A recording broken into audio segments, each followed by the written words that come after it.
Au nom du Père et du Fils et du Saint-Esprit. Mon Seigneur et mon Dieu, je crois de tout mon cœur que tu es ici, que tu me vois, que tu m'entends. Je t'adore à genoux devant toi, je te demande le pardon de mes péchés et ton aide pour faire de mon mieux ce moment de prière. Marie, ma mère immaculée, Saint Joseph et mon ange gardien, intercédez pour moi. Seigneur Jésus, en ce 6e jour de la neuvaine qui prépare à la belle fête de l'Immaculée Conception de la Vierge Marie, après avoir médité avec Marie, ta mère, sur les mystères joyeux, l'Annonciation, la Visitation, la naissance de Jésus, ta naissance Seigneur, mais aussi le début de ton ministère public avec les noces de Cana, nous voici rendus au pied de la croix. Vierge Marie, comme le vieillard Siméon te l'avait annoncé, ton cœur immaculé est désormais transpercé comme par un glaive. Tu es là, Vierge Marie, au pied de la croix. Tu es là avec Saint Jean, le disciple bien-aimé. Tu es là avec quelques femmes qui t'ont accompagné durant le chemin de croix de ton Fils. Tu es là debout. Et ta présence au pied de la croix est pour Jésus ton Fils comme un océan de consolation. Ta présence est silencieuse. Dans ton cœur, il n'y a aucune amertume, il n'y a pas d'accusation. Vierge Marie, tu es pleinement unie à l'offrande de ton Fils Jésus. Et Vierge Marie, au pied de la croix, tu intercèdes pour tous les hommes. Un exorciste avait entendu de la bouche d'un possédé qu'au pied de la croix, Marie ne murmurait pas. Pas un murmure d'accusation, pas même un mouvement de rancune. Ton âme immaculée, Vierge Marie, était étrangère à l'idée même du mal.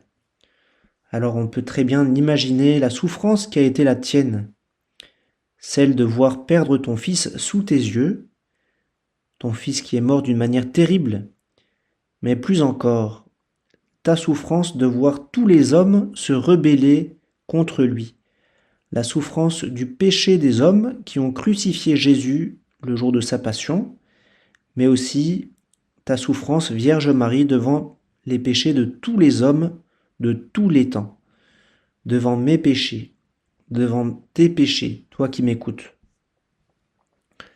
À Pontmain, à Fatima, tes larmes, Vierge Marie, ont à nouveau coulé devant les enfants à qui tu apparaissais. Vierge Marie, tu pleures quand les hommes se divisent, quand ils s'entretuent, quand ils se font la guerre, mais aussi, tout simplement, lorsqu'ils ferment leur cœur à la grâce de Dieu, lorsqu'ils vivent loin du cœur de ton Fils. Voilà ce qui te fait pleurer, Vierge Marie. Alors, je veux moi aussi, aujourd'hui, être au pied de la croix, avec toi, Marie ma mère. Je veux, durant ce moment de prière, être au pied de la croix, avec toi, avec Saint Jean, avec les saintes femmes. Je veux pleurer sur mes péchés, je veux aussi pleurer sur les péchés des hommes qui te crucifient. Mais je veux que ces larmes ne soient pas simplement de la sensiblerie, je veux que cela m'entraîne à un vrai repentir, je veux que ces larmes soient le signe de ma conversion, soient le signe de résolution concrète que je veux prendre aujourd'hui, celle de suivre Jésus jour après jour, toujours davantage, celle de lui montrer beaucoup d'amour en acte, en compensant par amour le mal qui a été commis, en noyant le mal et le péché par la surabondance du bien, par la surabondance de l'amour.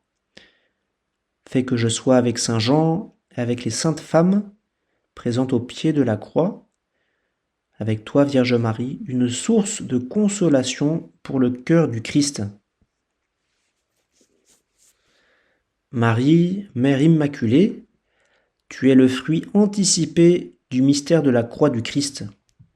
le Concile Vatican II t'a nommée la mère de l'Église. Tu es la mère de l'Église et tu m'aides à accueillir, comme toi-même tu l'as accueilli, la grâce de ton Fils, afin que mon cœur soit purifié par le sang du Christ, afin qu'il soit tourné vers Dieu comme le tien. Vierge Marie, si tu es la mère de l'Église, c'est que tu es aussi notre mère. À la croix, Saint Jean t'a été donné comme ton fils. Femme, voici ton fils. Fils, voici ta mère, t'a dit Jésus. Marie, je comprends qu'à la croix tu m'as été donné, à moi aussi comme ma mère du ciel. Saint Jean-Paul II l'avait très bien compris lui aussi. Lui qui avait perdu sa maman de la terre très tôt, lui qui était orphelin de mère, t'avait pris Vierge Marie comme mère à sa place. Depuis son plus jeune âge, Jean-Paul II avait une foi mariale très profonde. Il avait été notamment marqué par la lecture des livres de Saint Louis-Marie Grignon de Montfort dans sa jeunesse, et il avait fait de sa devise une devise mariale, Totus tuus, je suis tout à toi Marie. Toi qui m'écoutes, tu connais peut-être la manière dont la Vierge Marie l'a sauvée le jour de l'attentat du 13 mai 1981. Le 13 mai 1981, le soleil brillait sur la place Saint-Pierre. Jean-Paul II, comme chaque mercredi après sa catéchèse, traversait la place pour saluer toutes les foules de pèlerins dans sa papa mobile. Et soudain, 2 coups de feu. Jean-Paul II s'effondre. Une balle traverse son abdomen, une autre touche sa main. On transporte Jean-Paul II en urgence à l'hôpital. Il perd beaucoup de sang et personne ne sait s'il va survivre. Mais Jean-Paul II a une grande confiance et il s'en remet totalement, comme il a toujours fait, dans les mains de la Vierge Marie. Et il sait que malgré cet attentat, la Vierge Marie va intervenir. Jean-Paul II survit et il dira quelques jours après, « Une main a tiré, une autre main a guidé la balle. » Pour lui, c'était clair. Marie, sa mère, l'avait protégé. Tous les médecins étaient très surpris. La trajectoire de la balle était étonnante. Elle avait été déviée, comme si quelque chose l'avait empêché de toucher les organes vitaux. Jean-Paul II voyait la main de la Vierge Marie qui avait dévié la balle. Et plus tard, cette même balle de l'attentat a été posée dans la couronne de Notre-Dame de Fatima, et elle y est toujours. Alors Vierge Marie, aide-moi à accueillir aujourd'hui chez moi ta présence, comme Saint Jean, comme Saint Jean-Paul II. Aide-moi à t'accueillir comme ma maman du ciel, celle que me donne Jésus. Aide-moi à m'en remettre toujours à toi, toi qui me conduis toujours à ton Fils. Pourquoi ne pas aujourd'hui, en ce début de l'Avent, réciter le chapelet devant la crèche, par exemple en famille? Pourquoi ne pas prendre l'habitude, en entrant dans une pièce de ta maison, de saluer une image de la Vierge Marie et d'apprendre à tes enfants de faire de même, de manière à accueillir chez toi Marie comme ta mère, dans ta maison, mais aussi dans ton cœur? Pourquoi ne pas aussi interrompre ton travail quand tu entends les cloches qui sonnent à midi la prière de l'Angélus pour dire ces 3 beaux Je vous salue Marie qui rappellent ce grand mystère de la foi de l'incarnation de Jésus, Jésus venu pour nous sauver. Enfin, au pied de la croix, les évangélistes nous disent que tu étais debout, Stabat Mater, la mère était debout. Autrement dit, Vierge Marie, ton cœur immaculé était blessé, mais tu n'étais pas anéantie. Vierge Marie, tu es restée forte, tu es restée confiante en Dieu, confiante en la résurrection de ton Fils. Marie, au pied de la croix, tu es, pour tous ceux qui souffrent et qui sont tentés par la désespérance, tu es un modèle de confiance, un modèle de persévérance, un encouragement à rester debout.